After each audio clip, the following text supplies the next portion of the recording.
190 days बचे, तो book वगैरह रेफर करने की जरूरत नहीं है, आपके नहीं नहीं, लेक्चर से बुक हो यू जाएगा। Don't need to follow books. जो अगर रिकॉर्डेड लेक्चर मेरा है उसको ठीक से आप डेफिनेशन लिख लो, थ्योरम्स लिख लो।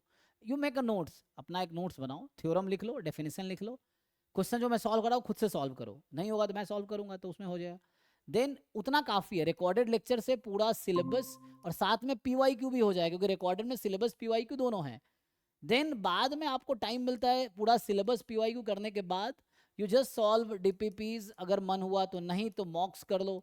इतना एनफ है। इसी में जो डाउट्स हो रहे हैं, डाउट्स जरूर पूछो। Doubts will improve your ability, है ना। जब डाउट पूछोगे तो आप नई नई चीजें सीखोगे। तो ये है कि जो भी इस प्रोसेस में डाउट्स आ रहा है, यू आस्क डाउट्स, तभी तो इम्प्रूवमेंट होगा ना। डाउट्स में क्या है कि जो आपको नहीं आता वो आप पूछते हैं तो आप सीखते हैं। सो बहुत सारे डाउट पूछोगे तो बहुत सारी चीजें सीखोगे। सो ये है, तो सब करके आप डाउट पूछिए।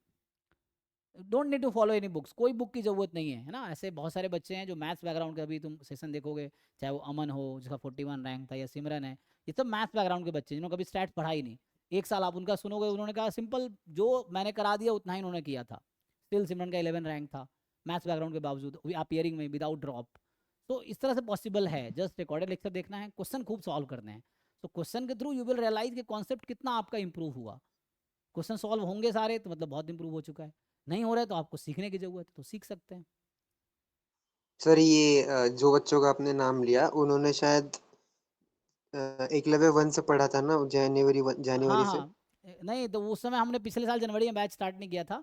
एकलव्य 1 मई में स्टार्ट हुआ था, एकलव्य 2 जुलाई में स्टार्ट किया था पिछले बार। दो ही बैच पिछले बार थे। तो ये से पढ़ रहे थे क्या ये दोनों? हैं? मई से पढ़ रहे थे क्या ये हाँ, ये दोनों? दोनों मई से स्टार्ट किए थे। पिछले बार जनवरी में कोई बैच नहीं आया था। हमारा बैच एक मई में आया था और एक जुलाई में आया था पिछले बार। ये है, तो दो ही बैच थे हमारे।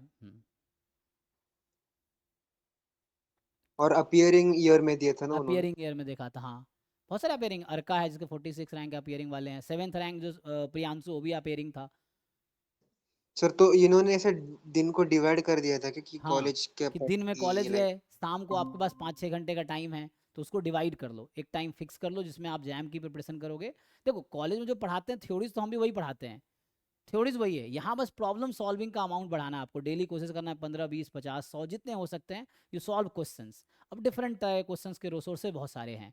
डीप प्रीवियस ईयर क्वेश्चन है, नॉन पीवाई क्यू डीपीपी है, मॉक टेस्ट है, बुक का एक साइज है, डिफरेंट एग्जाम्स के पीवाई क्यू हैं। तो ये सब मटेरियल है जहाँ से आप क्वेश्चन सॉल्व कर सकते हो।